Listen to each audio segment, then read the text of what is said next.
Hello, good evening साथीहरू। अनि कस्तो रह्यो त हजुरहरूको दिन? मेरो त एकदमै बिजी। अब बिजी भन्नाले अब स्कुल गएपछि त त्यस्तै हो। बिहानदेखि बेलुका घरमा नआएसम्म बिजी नै हो बच्चाहरूसँग। हो नि कराउँदा के गर्दा एउटा चाहिँ यता छ। यो हो सबैभन्दा पहिला मेरो बिजी मलाई बिजी राख्ने मान्छे। अनि त्यसपछि स्कुलमा थाकेर यस्तो हुन्छ।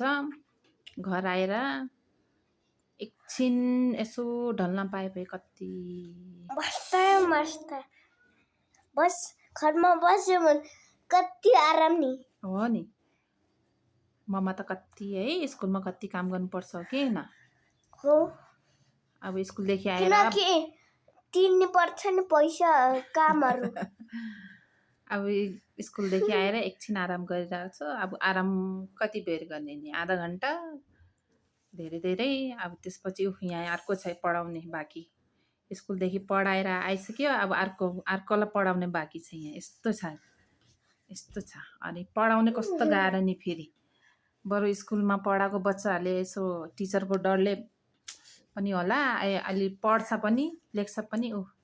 मेरो त यहाँ यस्तो छ, लेख्नै मान्दैन। अब टिचरको बेबी भएर के गर्नु, लेख्नै मान्दैन।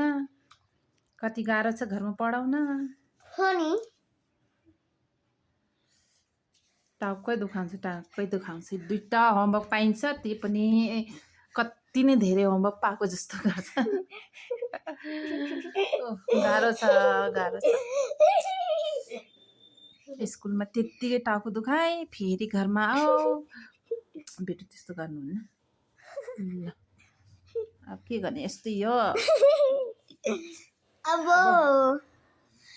अब काम धाम हामी एकछिन रेस्ट गरौँ न नि। अनि किनकि हामी थाक्यो नि स्कुटरमा आउने बेलामा। अनि हजुरहरूको पनि बेबीले घरमा त्यस्तै दुःख दिन्छ कि हाम्रो मात्रै हो? पढ्ने बेलामा लेख्ने बेलामा कतिको गाली गर्नुहुन्छ, कतिको पिट्नुहुन्छ, कतिको माया गर्नुहुन्छ। भात खाएर कति टाइममा सिताउँछ भातहरू। हो नि। अनि होमवर्क गर्ने मान्छे कि मान्दैन। सिताउन सक्छ कि छैन भनेर सिकाउनु पर्छ मम्मीले।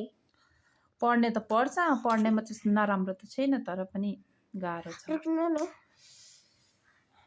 बाई।